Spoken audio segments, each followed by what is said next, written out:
নমস্কার, এশিয়ান টাইমসের পর্দায় আপনাদের সকলকে স্বাগত। সাথে রয়েছি আমি অঙ্কুর। চলে যাব সংবাদ শিরোনামে।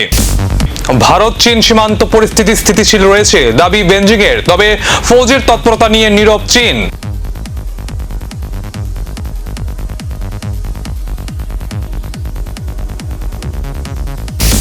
বিদ্যুৎহীন ধর্মনগর হাসপাতাল, চরম অব্যবস্থার অভিযোগ।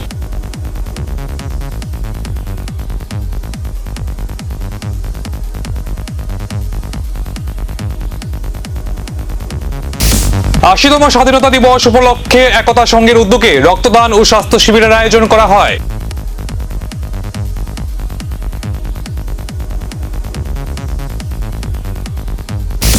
আড়ালিয়া নেশা বিরোধী অভিযানে 4 জন আটক।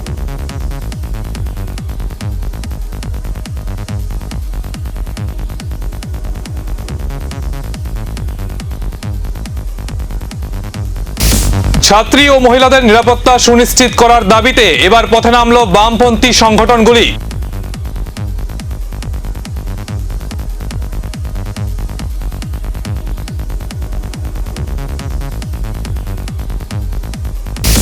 স্বাধীনতা দিবসের আগে দেশাত্মবোধের আবেগে মুখরিত তেলিয়ামুড়া।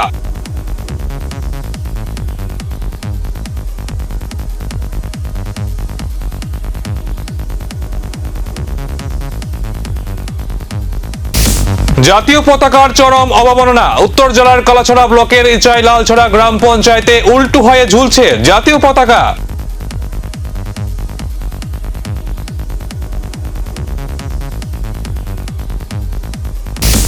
ধর্মনগর জেলা হাসপাতালের ড্রেনে অজ্ঞাত ব্যক্তির মৃতদেহ উদ্ধার, ঘটেছে চাঞ্চল্য।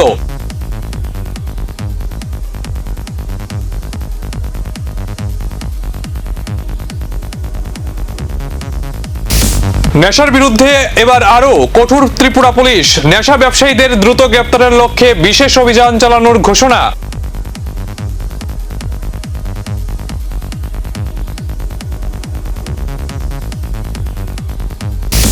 আশিতম স্বাধীনতা দিবস উপলক্ষে বৃহস্পতিবার কাঞ্চনপুর মহকুমার শাসকের উদ্যোগে অনুষ্ঠিত হল হর ঘর তিরঙ্গা র্যালি।